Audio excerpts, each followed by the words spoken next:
Is the second round a little calmer than the first, or are we just not seeing all the craziness yet?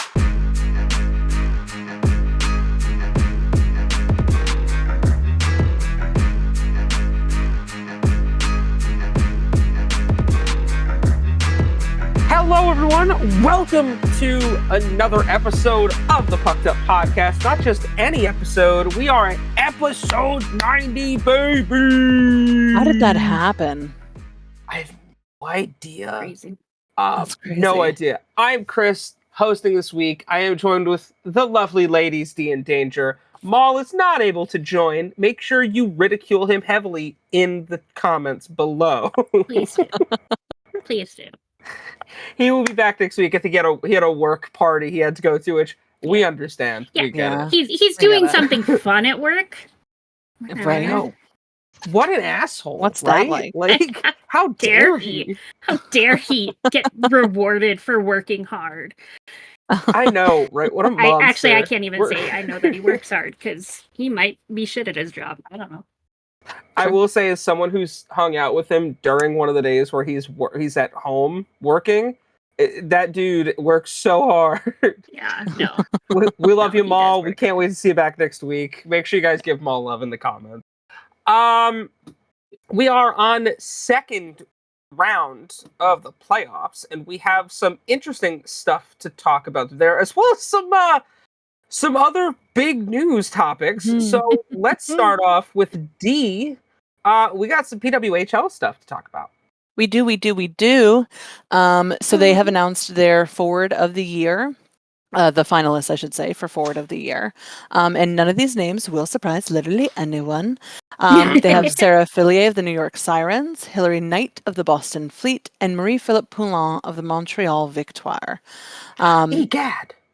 Right. A selection committee cast their votes for 6 regular season PWHL awards, including Forward of the Year, along with the league's first and second All-Star teams and an All-Rookie team between the conclusion of regular season and the commencement of playoffs. The 3 players that received the most voting points for Forward of the Year have been named finalists. Winners of all PWHL awards will be announced on June 25th at the Hard Rock Hotel and Casino in Ottawa. Which they did also formally announce that the award ceremony, all of that good stuff. They will announce the Billie Jean King MVP award, the Defender of the Year, Goaltender of the Year, which Goaltender of the Year is presented by Rogers. Like the Arena? Is the Arena giving out an award? That'd be cool. Coach of the Year and Rookie of the Year. It's a TV company, Rogers. Oh. Makes more sense in an arena, that's for sure. Yeah. Yeah. I just wanted to see an arena give out an award. I'm sorry, it's a communications company. So they do internet, phone, TV, all that stuff. It's Broadband, like it's like Comcast for Canada. Yeah. Okay. Okay. Got it. It'll be That Wednesday, makes June 25th at 11:30 a.m. is when it starts. They're doing a whole bunch of shit, so make sure you are following along for that. If you want more information as to which of those finalists make it. We also have a player safety announcement. Love a player safety announcement in playoff season. The PWHL announced that after an automatic review by the Player Safety Committee, Minnesota Frost forward Britta Carl-Salam has been assessed a 1-game suspension for an illegal check to the head in Game 1. So the Player Safety Committee determined that Britta, at 14:37 of the second period in Wednesday's game, delivered a high and forceful check on opponent Renata Fast, making the head the main point of contact on a play where such contact as the head was avoidable. It resulted in a major penalty and a game misconduct in violation of Rule 48. This is the 3rd 1-game suspension assessed to her this season, following a high-sticking incident on January 2nd against Boston and an illegal check to the head on March 9th against Toronto. So Britta, homegirl, homie, chill it the fuck out. That's 3 incidents to the head. You gotta stop it. At some point, you just have to be like, okay, what do I need to change? Because clearly, something ain't working. Exactly. So she sat out the 2nd game of the season, which again, quit disadvantaging y'all's teams during fucking playoffs, you fucking weirdos. Not that hard. And then lastly, we Stop. do have our 3 stars of the week, the PWHL Playoff Edition, as sponsored by Shark Beauty Canada. Now, it is important to note, viewers, Shark Beauty Canada is not yet sponsoring us. If you want them to, tag them in the comments down below. Say, hey, Shark Beauty Canada, hit a homegirl up. Pretty please. Por favor. Merci beaucoup. There you go. What else you got Um, in French? Oh, I can go more in French, but I won't. I'll save you. I'll save you. Oh, God. All right, so let's get into it, shall we? Please The do. 3rd star, Anne-Renee Despin, goalie for Montreal Victoire. Despin earned her first career playoff victory and first playoff victory in Montreal team history, making 63 saves on 65 shots and being the goaltender on the winning end of the longest PWHL game ever played. Ottawa's 65 shots were the most in any PWHL game, regular season or playoffs, and the 63 saves surpassed the previous record of 56 set by Boston's Aaron Frankel. Despin previously had a high for 50 saves in a game, and surrendered the tying goal to Ottawa's Brianne Jenner with just 42 seconds remaining in regulation play. The latest game-tying goal in PWHL history. She then blanked the charge for the next 75 minutes and 51 seconds. Holy shit. Making 33 saves in overtime. Until Dubois could score the quadruple overtime winner to even the semifinal series at 1 victory per team. The 31-year-old from Claremont, Quebec turned into a 24 save performance. I don't know how a 31-year-old turns 24, but let me know your secrets. Fountain of Youth. Yeah, exactly. Hit me up. I was just gonna Cue say, the Back to the hey, Future music. Yeah.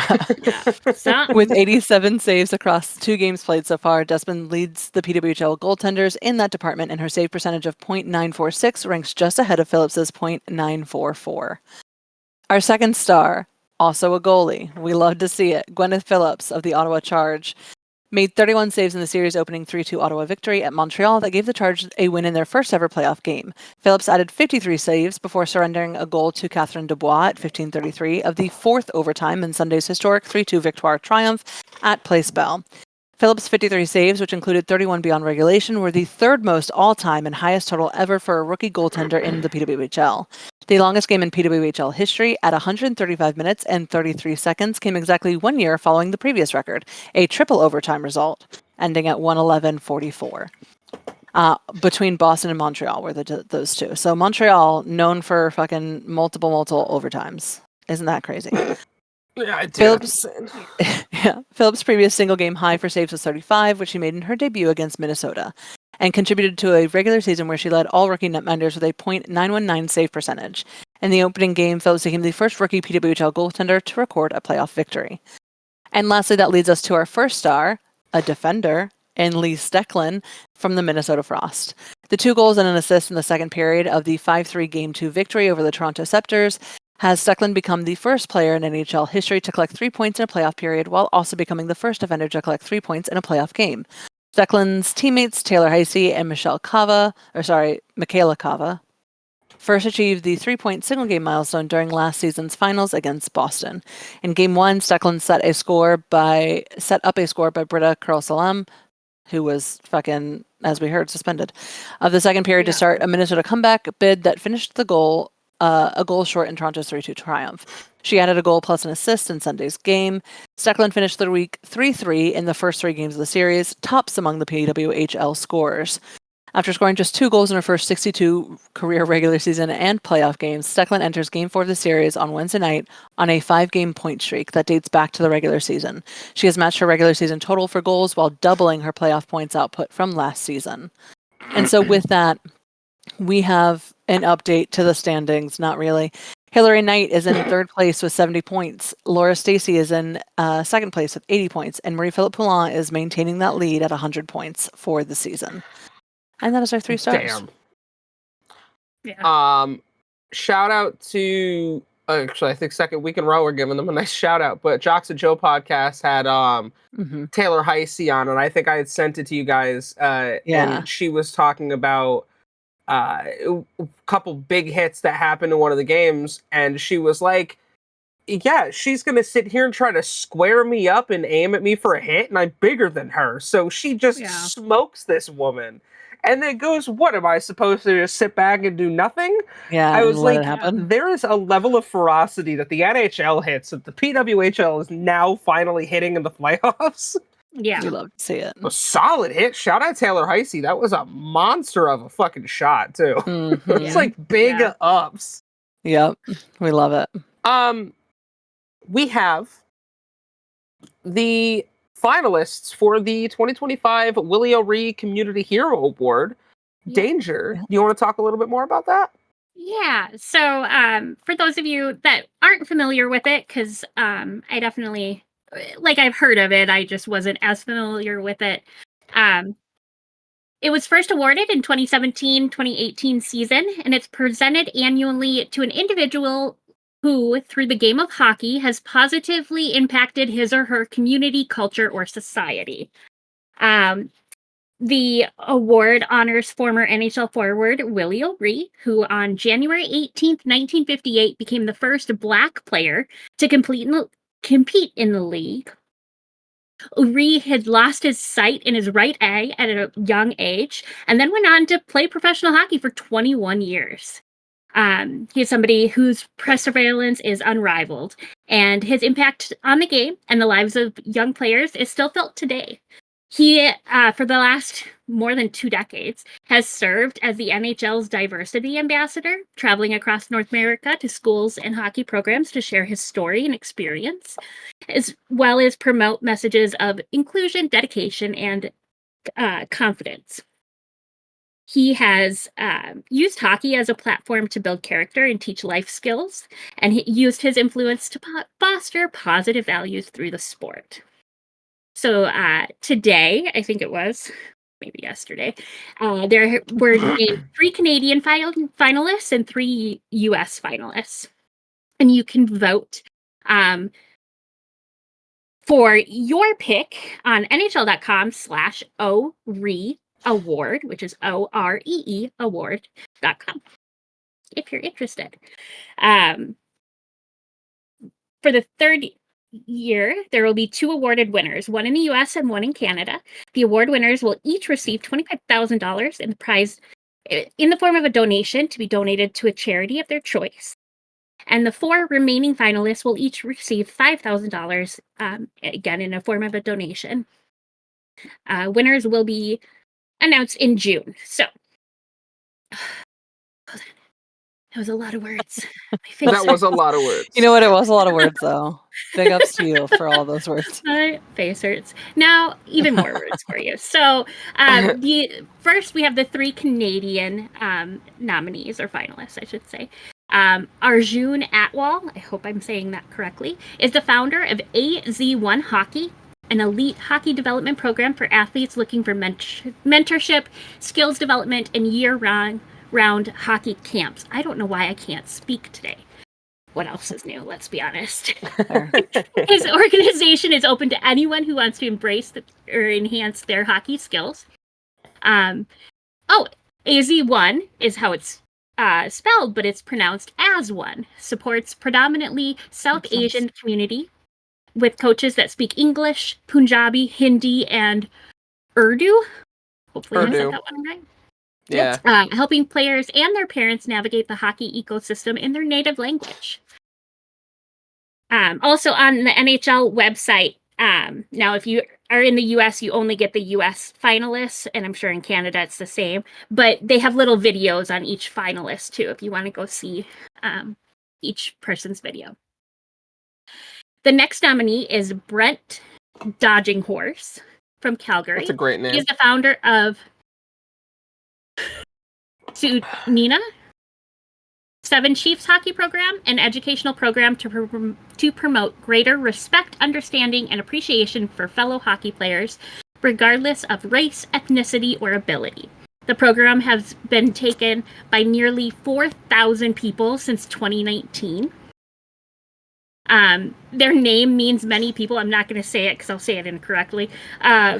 But it means many people, uses the spirit of the horse to teach students about Indigenous culture and history, encouraging greater harmony among teammates, classmates, friends, and neighbors. Lastly, for the Canadian finalists, we have Mackenzie Janes from Ottawa, is the founder and president of Next Shift Hockey, an organization that provides free equipment to anyone in need. They are now in their 4th year. Next Shift Hockey has outfitted more than 1,000 players and more than 200 goalies, giving all hockey players the ability, an opportunity to continue playing without cost barriers.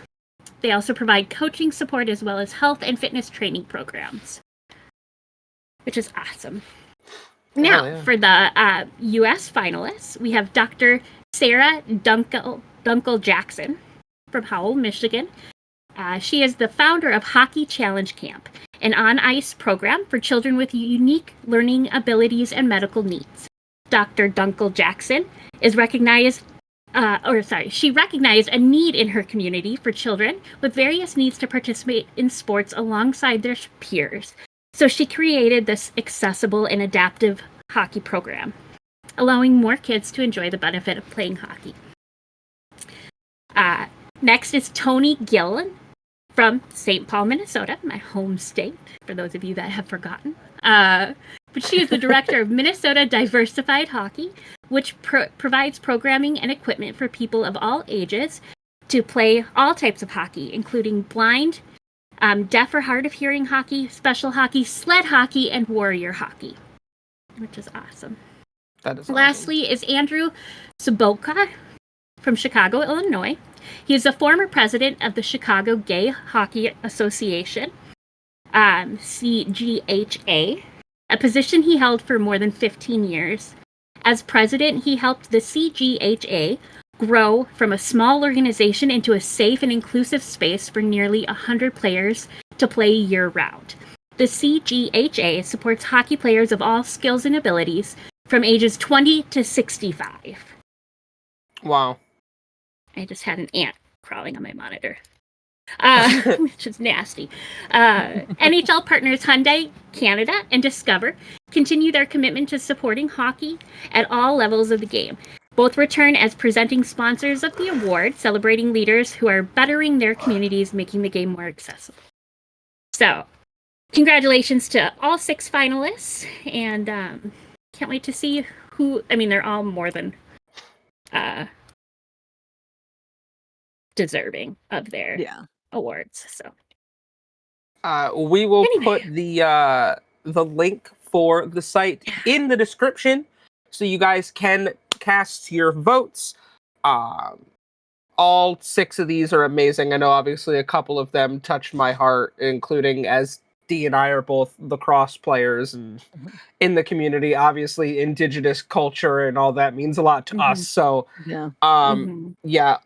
again, 6 outstanding people that I love that the NHL is still willing to give everyone a donation regardless if you win or not. That I love that.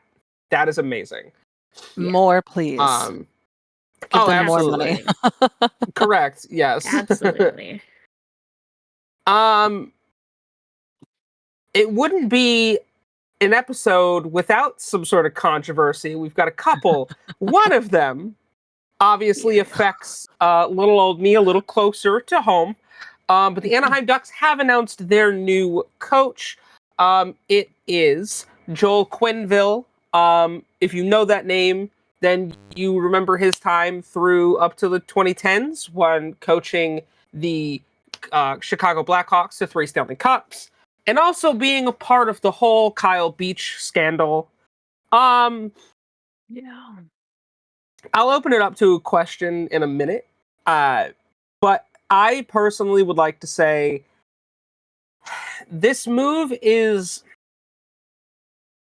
a little extra coated in drama and more so than it needs to be, because of the fact that the Ducks are already a team on the way up. And I felt like picking him up was like a whole, you guys are now putting yourself into a scenario where, God forbid, anything happens in any sort of negative light. It's like, boom, boom, you're going to be taking all these hits. Obviously, he has not coached anywhere since 2021 when he was the former head coach of the Florida Panthers, who is another team we'll be talking about in a little bit.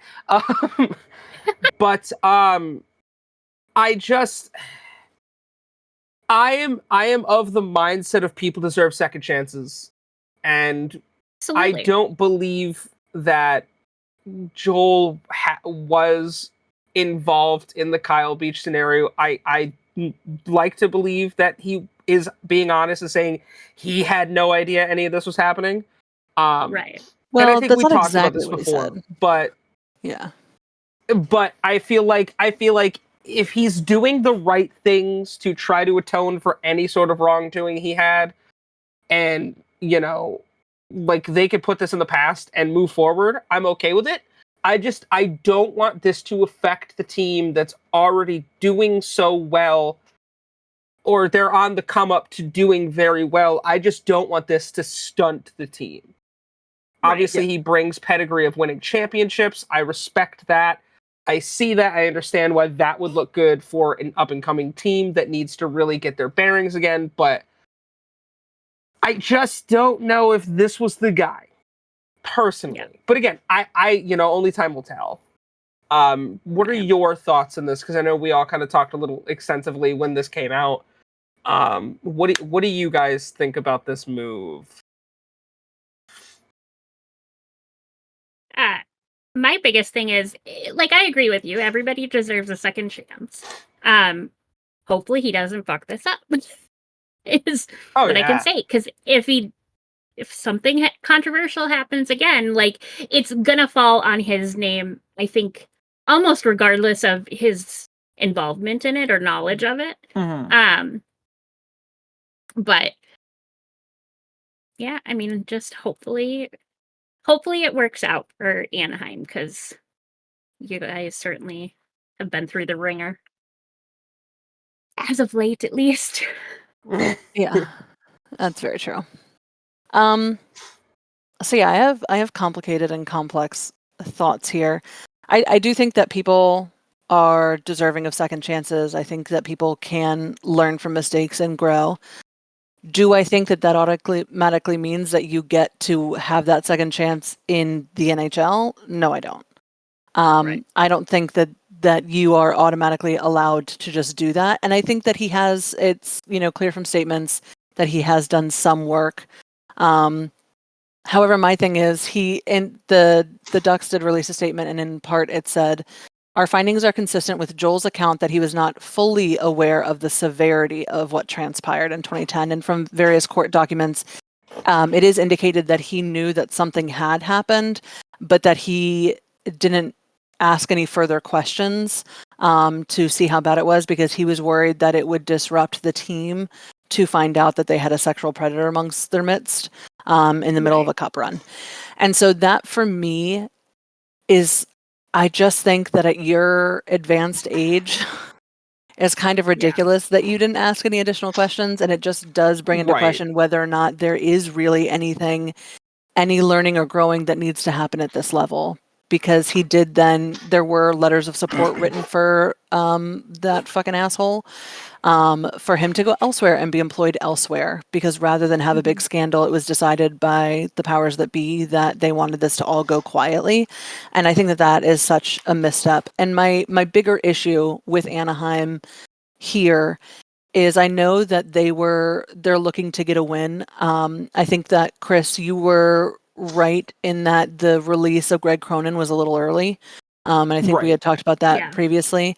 And I think I that agree. with that, retreading old ground, like, we don't need to be looking at the same 6 people for every fucking job in the NHL. Correct. Right. You know what I mean? Right. Like, as much as Tortorella has given to the association, it might be time that we move on from him as a head coach. As much as Peter Laviolette has given to the association, it might be time that we move on from him as a head coach. There are so many coaches out there who are deserving of a shot at being a bench boss in the NHL. I mean, look at people like Todd Nelson from the Hershey Bears. They won back-to-back championships. I mean, Like, Yeah. you guys promoted Spencer Carberry from within too, if I yes, remember correctly. So like, Yep. I correct. mean, the Ducks have done that with their last 2 coaches. Dallas Yeah. Eakins was the coach of San Diego. We pulled Greg Cronin up. I absolutely see what you're saying, and I mean, look at the Mike Babcock situation. Yeah. Columbus brought him in, and he was there for what, a week, He had two, and then they maybe. fired him. Yeah, it Yeah. was ridiculous. Yeah, I can absolutely agree with what you're saying, in the whole thing. Like, yeah, has he earned the right? Because there are some people who don't deserve a second chance. Right. That is very true. Obviously, I feel like you said, he has put in some of the work to reconcile some of it, and I feel like he has earned that second chance. And yeah, probably not the best to right off the rip go to the NHL. To Yeah. get that, like, I could see starting, but again, the weight of 3 Stanley Cups on your resume as for a team that is in fact rebuilding and trying to make that contender push again. I can see where Pat Verbeek was like, all right, this guy knows how to win. Maybe Right. this could help. You know, I get that, but I don't think I agree though. I don't think but I it should have been struggle right with off it the rip. because you guys jumped up what 21 points from last season. Yeah, our season Like, this year was exponentially better. yeah. And so to me, it was like, all right, the first year Greg Cronin came in, there was still some piece parts missing, maybe because you guys did make Mhm. some trades. And so Yeah. you guys got some components that you needed. I mean, you got Truba on the team, and things got better. I don't where I Statistically, was things got super better. against that move, and we I just know. looked better. Yeah. And so maybe it was the missing components. And so when you bring in the missing components and you have someone who the team has developed trust in, maybe you should have kept him longer. And yes, I understand the weight of those 3 championships, but I mean, I don't know if prioritizing a championship over player safety is like the move in 2025. Do you know what I'm Right. saying? Yeah, and because Anaheim has a lot of very young players. Hmm. We have a lot of players under the age of 25. Yes. So the controversy, man, I don't feel like this team needs any sort of controversial stuff. Mhm. It's the same way we all felt about Mike Babcock being hired. And Yeah. like, is Quenneville as bad as Mike Babcock? No. There are in the sense of there are not many players who have played for him that have genuinely complained about A, his coaching style, and B, his personality. Whereas Mike Babcock had a fucking laundry list of people who are like, no, this dude is a problem. Yeah. Yeah. I guess only time will tell. I guess I look at it differently because I'm a Ducks fan as well. Mm. So it's like, it affects me a lot more in my Right. season. But Right. I don't know. think- It's just, what a wild option. What a I wild think choice. we can all agree, though, on this podcast and as fans of hockey in general, that we wish the best for the players on that team. Regardless of who is the head coach, we want to see the Anaheim Ducks, the players that put their body on the line night after night after night, we want to see them do well. Right. And if that is at the helm of Quenneville, I'm not a fan of that decision for a multitude of reasons, but that is the decision that was made. And if they don't do well, I hope that Anaheim moves as quickly on from him as they did from Cronin. And that's all I can Yeah. hope for. Yeah. I'm just scared that he's going to get if it turns out that he is not the right fit, I'm scared that because of his like accolades, he's Mhm. going to get more opportunities to like try again and again, and it's like, you guys moved on. And Greg Cronin finished 2 seasons. Like, last year obviously was way better. Made a 21 point improvement. We finished 35, 37, and 10. Which, like, yes, for the grand scheme of things, no, it's not good enough to get to the playoffs. But you want to go look at Anaheim's record last year? Because that is such a significant improvement. Right. They looked exponentially better. We were beating top 10 teams. Yes. We beat Winnipeg. Out of the 2 meetings, we beat the Capitals in one of those games. We were beating top teams. We looked better. I feel like you want victory to happen. You stick with a guy that if in 2 years, yes, you don't make the playoffs, but you see improvement, maybe keep sticking with that guy. Maybe give him one Right. more year. Be like, hey, we just want to see you be in the hunt for the playoffs next year. Like, we want to see you Right. be a contender. Make that happen. But that also comes with the front office. There's a lot of other pieces and parts that come from, you can't just blame it on one piece. So if the team regresses, like, at what point do we go, oh shit, maybe that wasn't the part that we needed to fix here? Mhm. You know? My question is, what really is one more year in comparison to the Leafs who have been waiting 60 to bring home the cup? Right. Yeah. Anaheim can wait one more. I think that's fine. We've had our cup win in the last 20 years. So Yeah. So we've it's made like the cup 2 times in the last 20 years. Well, 22 years. But still. Yeah. math schmath. Yeah, like In the last what's one more 25 years, year? yeah. So I don't know. I guess only time will tell, but that's not the only controversial thing that came across our desk. No. As time of recording, earlier today, there was a release from or sent out by ESPN notification. Mhm. D, do you want to dive a little farther into that for us? Yeah, I'd love to. All right, y'all. So, how do you even begin this? So, the NHL actually has suspended Florida Panthers minority owner Doug Sifu from any involvement with the team or the league after a series of offensive social media posts came out Sunday night.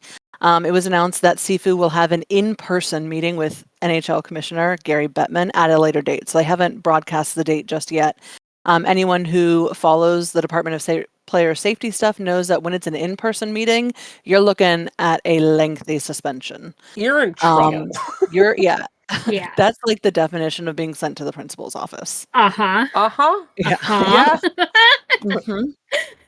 Yeah. So what had happened was there was a series of messages back and forth with a fan of the Toronto Maple Leafs, who the Panthers are matching up against currently. So this series of texts was between a user called Dr. Grizzo, and if you want, you guys can go look up the tweets yourself. But Grizzo asked a question directed towards Sam Bennett and the intentional head contact that he's been making, headshots as he called them here, using headshots to win a series, or using, and then described some of the war tactics that are at play in the larger area right now. And so Sifu decided to respond to that for some reason. I don't know why. But he said something, actually being a whiny dope, anti-Semite is clearly worse, loser, which is bad.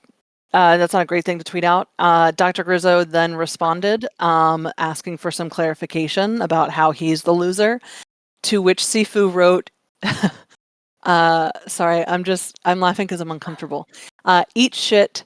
And then said a bunch of other stuff that I'm actually just not going to repeat, to be honest with you. It was very politically motivated. It was politically motivated in several different directions that neither of which were appropriate given the situation. And also some of what he said just isn't appropriate to tweet out in general, let alone to a fan. Very fucking weird behavior. And so the NHL was made aware of the messages and then suspended Sifu.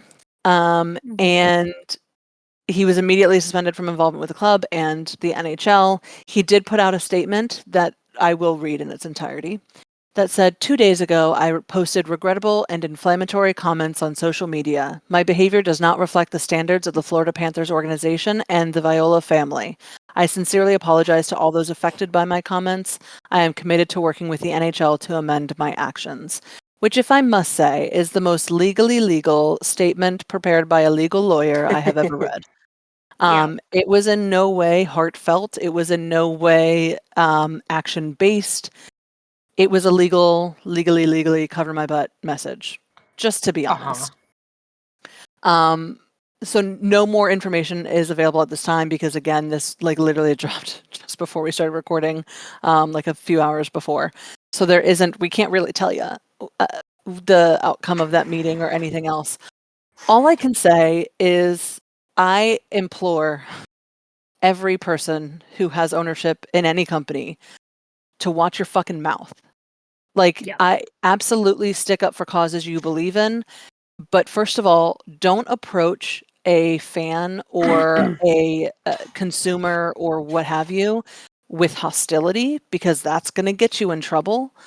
And also, you probably shouldn't be telling people to eat shit and then making fun of the country they come from. Like, that's just not, that is never going to be a good look, and it is always going to end you in hot water.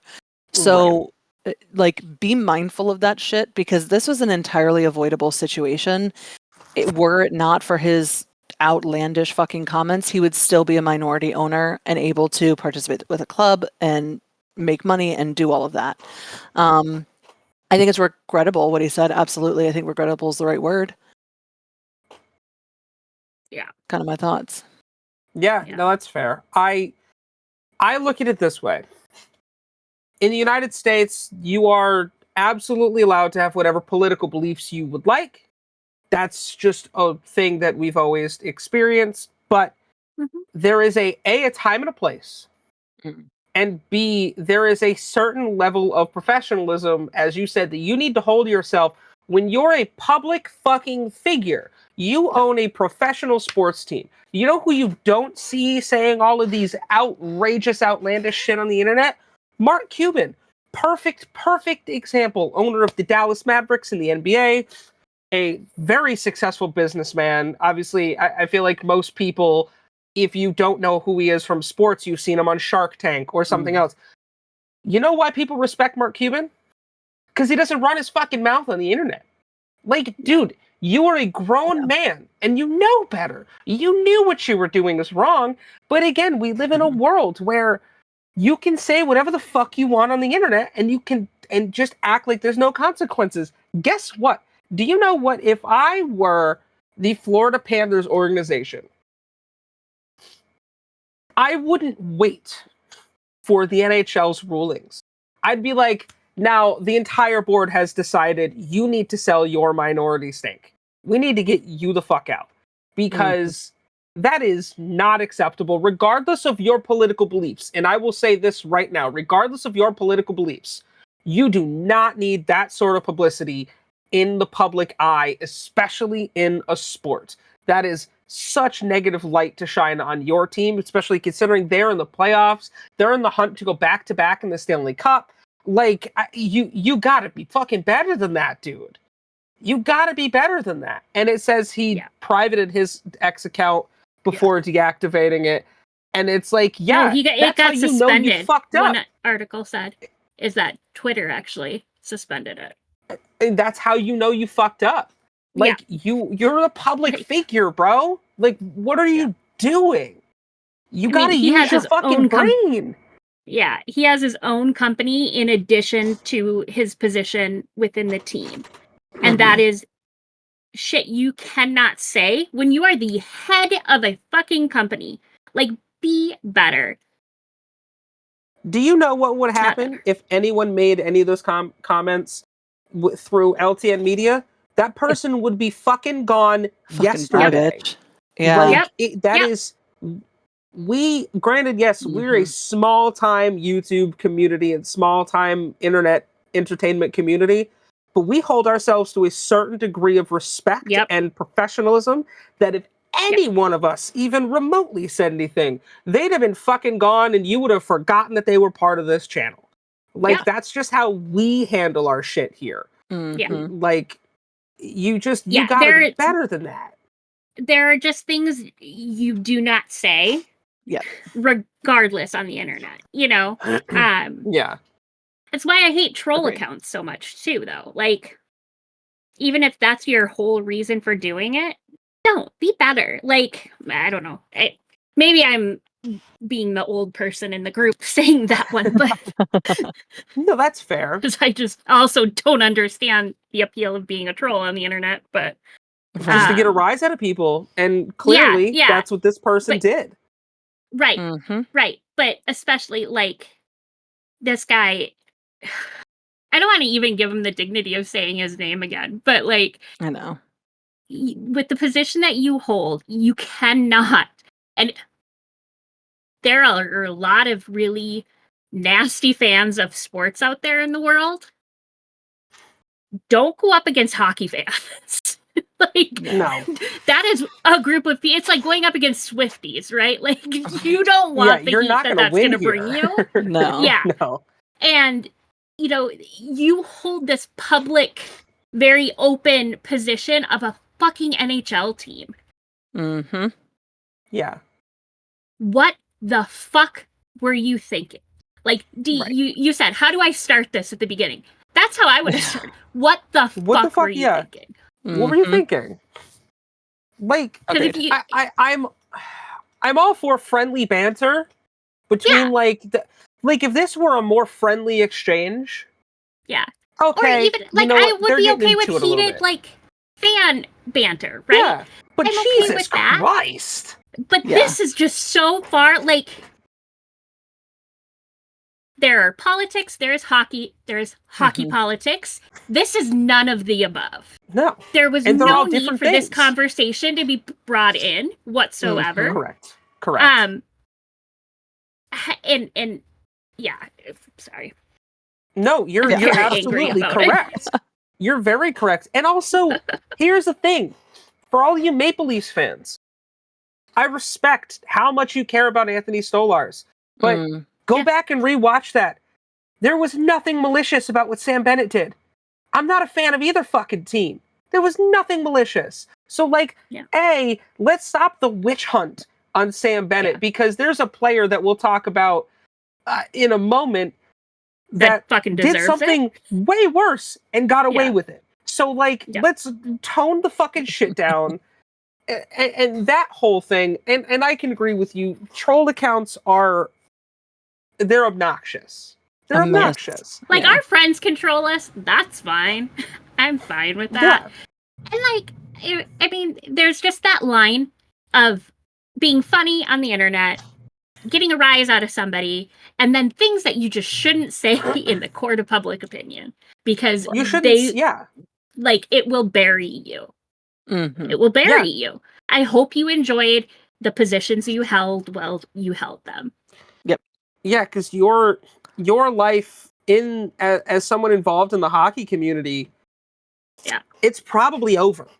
And the Viola family not- is I don't know if you guys know much about the Viola family. Is the majority owners of the Panthers. They are very well respected in the hockey community. I imagine that they're not going to need to wait for the NHL's opinion and their ruling to be like, all right, what do we do about this? I believe the team put a statement out already. I'm not quite sure. I have not had a chance to read it yet, but it's like, dude, what the fuck? Like, what else do you say besides, dude, what the fuck? That's really all you can say. What? That's What the actual fuck? Yeah. I just Yeah.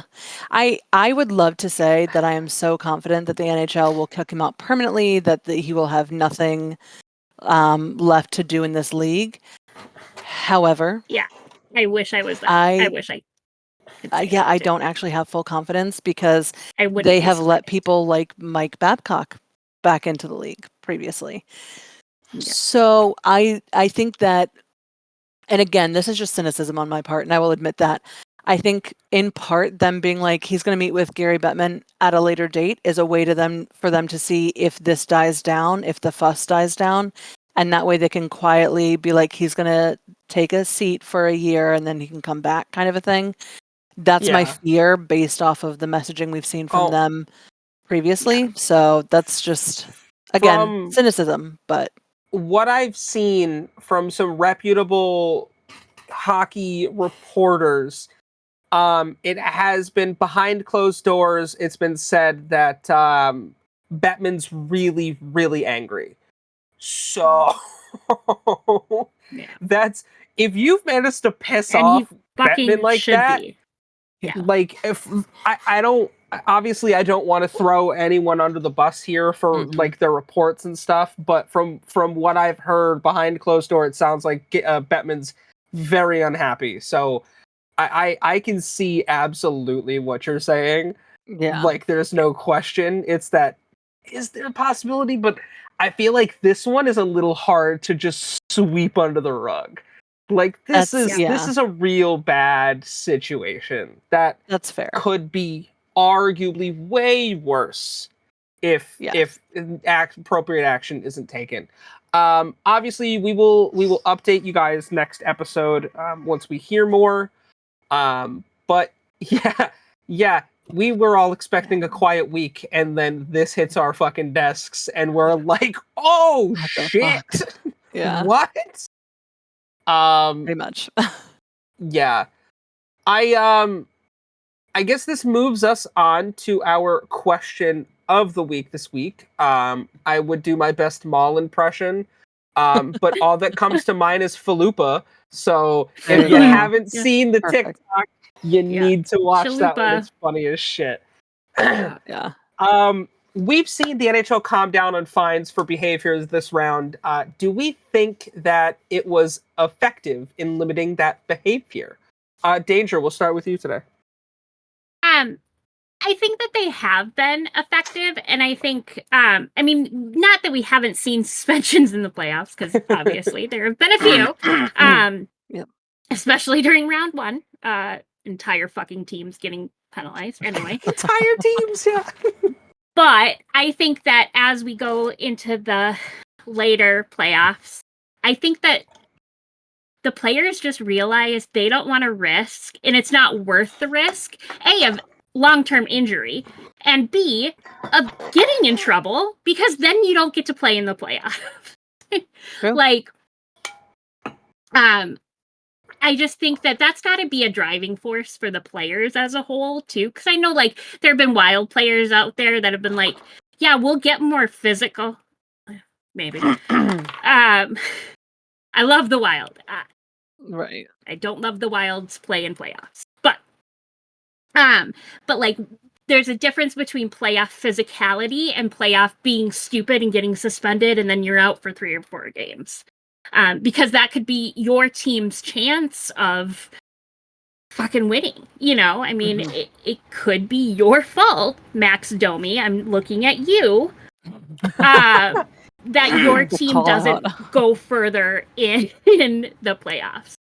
Well, Nicholas, it's like, I want you to look at that last name, Roy, and then remember his father, and then tell me you're shocked that Max Domi acts the way he does. No. Right. No, but again, Ty was a fucking monster.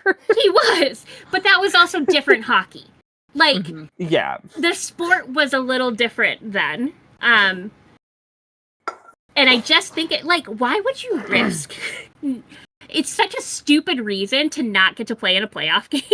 Yeah. Yeah, because you're doing some dumb shit. It's like, bro. Yeah. Right. Come on. Yeah. Don't do dumb shit. Love mom. Thanks. Max Domi. Yeah. Miss you. So funny. Yeah, no, that's fair. That's fair. D. So do I think it was effective? Not really, to be honest with you. Because I think what we saw is the immediately after they were like, hey, we're going to crack down on the inappropriate stuff because of shooting puck at, I think it was Stolarz, during the warm-ups, the Caps immediately were like, well, we're going to like get a little chatty in the fucking warm-up line too. Why not? And they're like, we don't care. What's $25,000 to the organization? Who gives a shit? I don't think it changed that. And I think we're still seeing a lot of hard hitting. I think we're still seeing a lot of fighting. I think we're still seeing a lot of all the stuff that they were trying to cut back on, with the exception of, strictly speaking, stuff happening during warm-ups. So like, did it work? If you're looking at a very narrow scope and you're just looking at warm-ups, yes. Did it work for the rest of it? No. Like, not really. Yeah.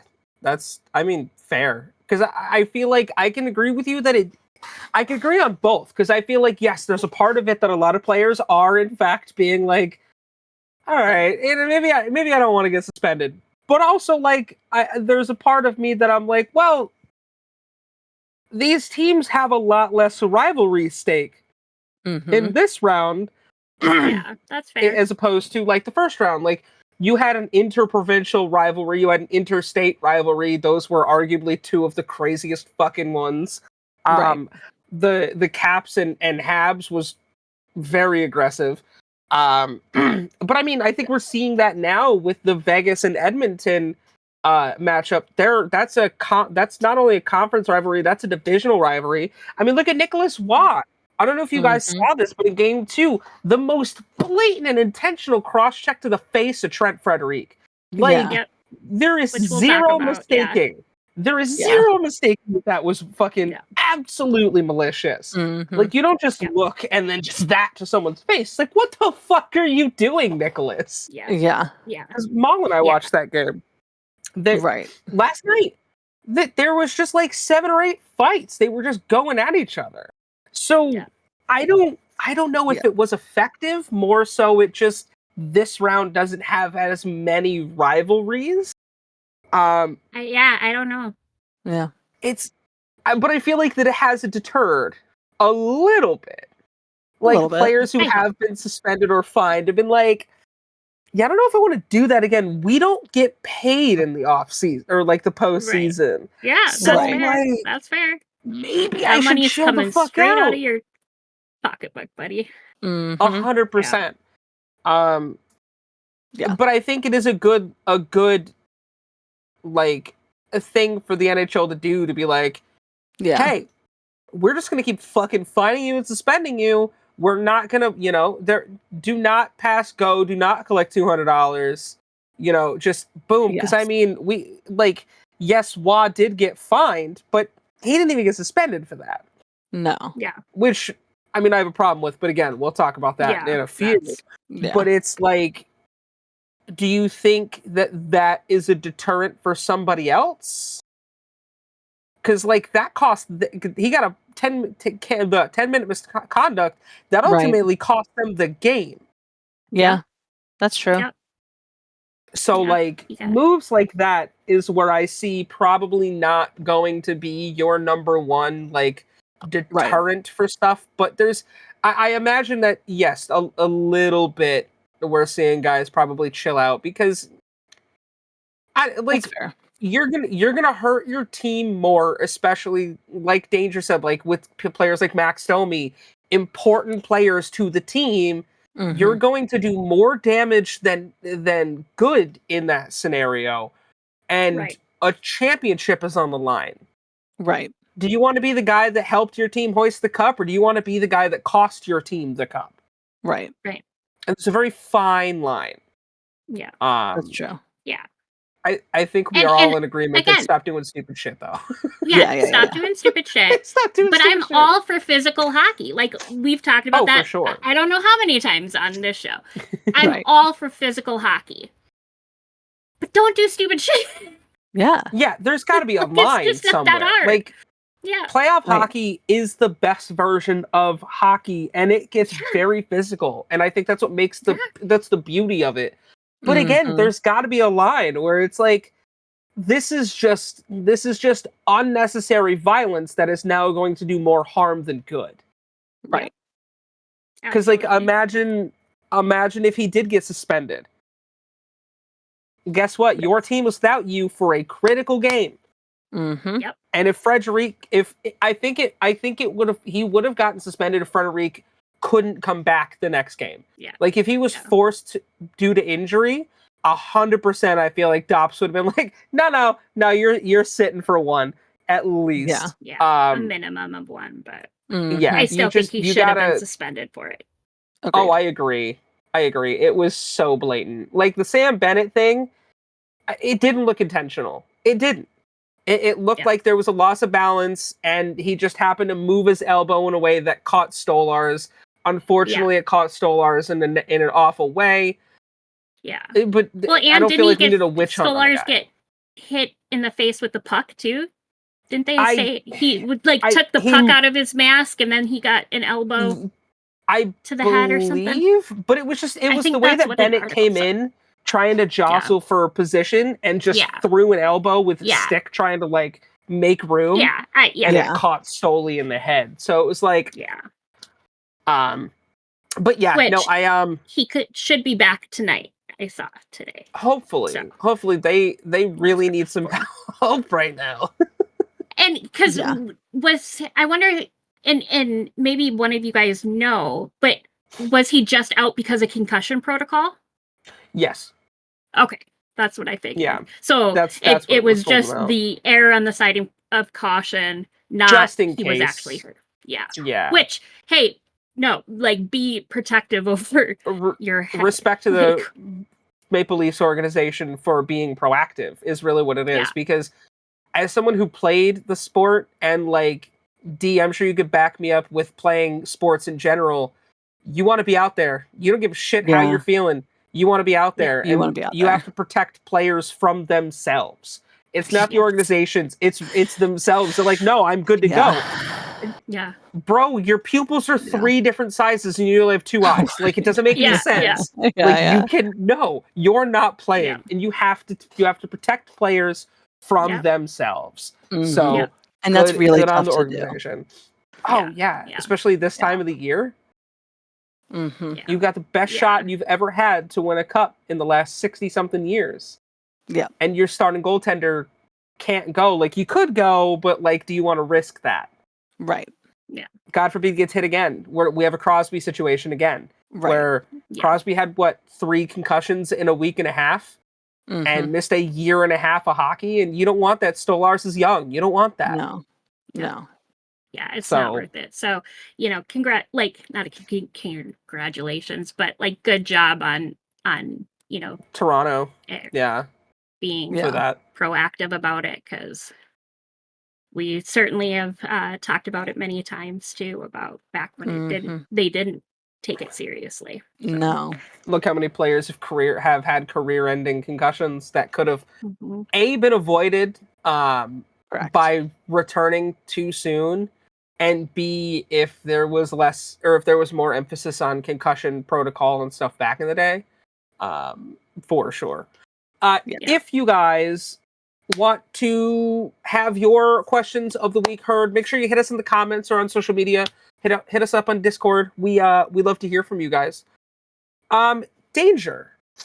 It is time to talk about them naughty boys and them heart boys. Naughty boys. Yeah, we got a couple this week. I'm not gonna, re-go into everything, but of course we do have Doug Sifu. He is suspended indefinitely due to his little rant there. Fucking temper tantrum. Due to his fucking mouth. Yeah. And then we have 2 fines that came out since our last show. We have Nicholas Waugh from the Las Vegas Golden Knights for cross-checking Trent Frederic. He got fined the maximum, which was $7,812.50. That's a big. And then we have Max Domi, who was an idiot last night and boarded Alexander Barkov. He got fined, I believe, the maximum that he could have, $5,000, for that boarding. And boarding is just so dangerous. Like, you could fuck somebody up real bad for that. You can fuck somebody real bad. And Max Domi is not a small guy. He's not. And he's not he's aggressive like his dad, but not that aggressive. So he's not like the bruiser. Actually pretty shocked about that hit. That was pretty bad. But this is his second time getting fined this year. Again, that's not a surprise. Nobody was surprised, I don't think. But then we go into injuries, starting with Carolina. We have Mark Janikowski, undisclosed. He is listed as day-to-day. Then we go down to Dallas. We have Miro Heiskanen, knee injury on IR, expected to be out until at least May 13th. So he, I think, is a game time decision, and I don't think their game has started yet. So I believe it's game time. Then Edmonton, we have Calvin Pickard, undisclosed, listed as day-to-day. And then Matthias Ekholm, undisclosed, expected to be out until at least May 26th. Hopefully we will see him back. For Florida, we have Evan Rodriguez, undisclosed, listed as day-to-day. Gotta love the playoffs when everybody's undisclosed. And then I'm not giving shit away. Yeah. Down to Toronto. If I can find St. them. Louis. Yep. Oh no, St. Louis is out. Never mind. St. Louis is out. Aren't they? Don't listen to me. I'm an idiot. Well, at least you're honest, Like, Chris. did I cross off the wrong teams that No, I didn't talk about last I'm- week either? I'm just dumb. No, you're good. For Toronto, we have Oliver Ekman-Larsson. He is out with an illness, listed as day-to-day. And then, as we talked about, Anthony Stolarz, upper body, expected to be out until at least May 16th. But I did see a thing that said he could play. Maybe it's not tonight. Does Toronto? There's only one game tonight, and I can't remember who's playing him. I think it's the Dallas Winnipeg matchup. I think so. Okay, so yeah, so maybe it's tomorrow that he could. It is be Dallas. back. Then we have for Vegas, Brandon Saad or Sad. Lower Saad. body listed as day-to-day. Saad. I like Nobody Sad knew better. for Washington. And nobody whatsoever on Winnipeg list. So congratulations for keeping your shit together, Winnipeg. Yeah. I'm proud of you. That kind of hurt to say, but it's it's fine. Yeah, no issues. But yeah, that's all we have for injuries and naughty boys. Guys, get your shit together. Real quick before we go into our last segment, something we forgot to mention is that we have an official name for the Utah Hockey Club. Oh yeah, Oh my god, I yeah. How forgot. did we fucking forget I all that? forgot. We totally forgot. They are Yeah. now, and this name is actually pretty badass. I fuck with it so much. They are now officially the Utah Mammoth.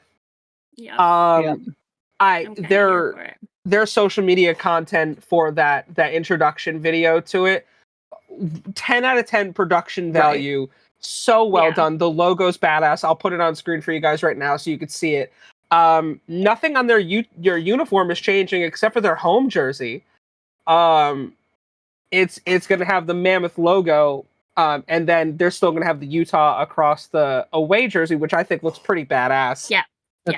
That looks- Do we have a name for the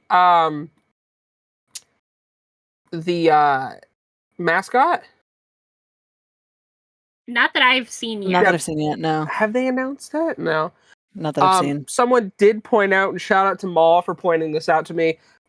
We are one animal away from the most lit trifecta of teams because we got the National Predators, we got the Utah Yeah. Mammoth. Now, if only we had a sloth, guys. I know. We could have Ice Age Need it in fucking hockey. Tell me how reborn. amazing Fucking- that would be. Yeah, that would be But like sick. the only way that's That would be acceptable funny. is if we have the team has to be named the Sloths, and then John Leguizamo has to do every voiceover ever. Like it's the Yeah. only way it's That'd be cool. acceptable. That's true. Kid, this boy. That's so funny. Dude, there were so many other options, and again, I think I was the only one that unanimously was like, yeah, but I'd be okay with they kept Utah Hockey Club. I think they did a Yeah. great job with this naming. I mean, you had this or the Outlaws. I think were both good options, but Mammoth sounds Yeah. really fucking cool. That's true. Yeah. And it works. Like it it. works very well for like Utah. Yeah. Yeah. So that's badass. I cannot wait to see what that looks like for next year. I'm excited to once that logo gets put onto stuff. I'm gonna have to get me a Utah Mammoth hat because it looks badass. That logo looks fucking sick. So, yeah, I would just wanted to make sure we covered that because I totally Yeah. fucking Yeah. forgot. Now that's it's fair. time to move on to everyone's favorite segment and how we end this bitch. It is the obscure NHL player of the week. For you, Maul. This I'm glad you week, didn't forget that one. I know he'd be so yeah, upset. he'd Would be be. real sad. What is Chicken Rhapsody?